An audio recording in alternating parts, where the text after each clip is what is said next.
Sky TV media. తెలంగాణలో 2023 చివరిలో జరిగిన అసెంబ్లీ ఎన్నికల్లో కాంగ్రెస్ హామీ ఇచ్చిన 6 గ్యారంటీలు అమలు చేయడం లేదని ప్రతిపక్ష బీఆర్ఎస్ పార్టీ స్లోగన్స్ వినిపిస్తూ ప్రజల్లోకి బలంగా వెళ్ళింది. కానీ ఈలోపే మాగంటి గోపీనాథ్ అకాల మరణంతో వచ్చిన జూబ్లీ హిల్స్ ఉప ఎన్నిక విషయంలో ఒక బీసీ బిడ్డకు టికెట్ ఇవ్వడంతో కాంగ్రెస్ సక్సెస్ అయ్యింది. అయినా కారు నేతలు అంతటితో ఆగకుండా ఈ ఎన్నికల ప్రచారంలో హైడ్రా పేరు లేవనెత్తుతూ ప్రచారం చేశారు. బుల్డోజర్ కి కారుకు మధ్య పోటీ అంటూ ప్రజల్లోకి వెళ్లారు. కానీ ఓటర్లు మాత్రం కాంగ్రెస్ అభ్యర్థి నవీన్ యాదవ్ కు బ్రహ్మరథం పట్టి ఈ బై ఎలక్షన్ లో దాదాపు 25,000 ఓట్ల మెజారిటీతో పట్టం కట్టారు. తన 16 ఏళ్ల పొలిటికల్ కెరీర్ లో ఫస్ట్ టైం బీఆర్ఎస్ అభ్యర్థిపై గ్రాండ్ విక్టరీ కొట్టారు నవీన్ యాదవ్. ఈ క్రమంలోనే ఆయనకు కాంగ్రెస్ అధిష్టానం కీలక పదవి కట్టబెట్టనుందని గత 2-3 రోజులుగా చర్చ జోరుగా నడుస్తుంది.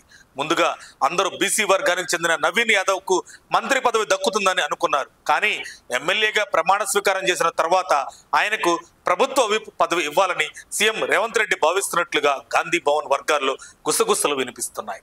ప్రస్తుతం అసెంబ్లీలో 3 ప్రభుత్వ విప్లు ఉండగా మరో 4 నియమించుకునే అవకాశం రేవంత్ సర్కార్ కి ఉంది. దాంతో బీసీ సామాజిక వర్గానికి చెందిన ఆయనకు ప్రభుత్వ విప్ పదవి ఇచ్చేందుకు ముఖ్యమంత్రి రేవంత్ రెడ్డి మొగ్గు చూపుతున్నట్లు సమాచారం. అంతేకాకుండా హైదరాబాద్ నుంచి అజారుద్దీన్ కు మంత్రి పదవి ఇవ్వడంతో మరొకరికి మంత్రి పదవి ఇవ్వడం సాధ్యం కాదని విప్ పదవి ఇచ్చేందుకు హైకమాండ్ కూడా గ్రీన్ సిగ్నల్ ఇచ్చినట్లు చెబుతున్నారు. మరోవైపు గ్రేటర్ హైదరాబాద్ పరిధిలో యాదవ సామాజిక వర్గం పెద్ద సంఖ్యలో ఉన్నారు. ఇన్నాళ్లు గ్రేటర్ పరిధిలో ఆ సామాజిక వర్గానికి చెందిన ఎమ్మెల్యేలు ఎమ్మెల్సీలు కాంగ్రెస్ లో లేరు.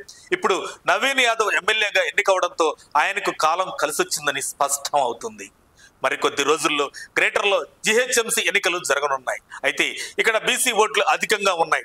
దీన్ని దృష్టిలో ఉంచుకొని బీసీ సామాజిక వర్గానికి చెందిన నవీన్ యాదవ్ కు ప్రభుత్వ విప్ పదవి ఇచ్చి వచ్చే ఎన్నికల నాటికి గ్రేటర్ లో కాంగ్రెస్ పార్టీని బలోపేతం చేసే విధంగా రేవంత్ సర్కార్ ఆలోచిస్తున్నట్లు సమాచారం.